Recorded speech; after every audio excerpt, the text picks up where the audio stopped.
Ik doe gedicht Spreekbeurt bij Jouke Douw de Vries. Spreekbeurt. Morgen moet ik een spreekbeurt doen. Maar ik had nog niet geen idee waar ik het door houden zal. Het komt op een kop verkeerd. Morgen moet ik een spreekbeurt doen. Ik schoot al weken van mij uit. Morgen kan het anders ik nog wel. Maar nu kan ik morgen wel op mijn snuit. Vannacht werd ik wekker. Baaiend in het zwit. Ik stier voor de klasse. In mijn hemd. Want ik wist niks. Ik dacht mijn spreekbeurt oer de stilte. Ja, dat is nog eens een goed idee voor mij.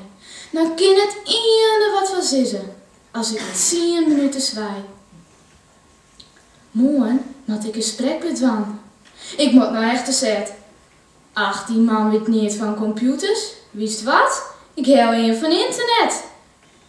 Van de morgen heb ik mijn spreekbeurt in. En heel goed, zijn master correct. Dus kreeg ik een dikke in. Want hij helemaal maar is gereed.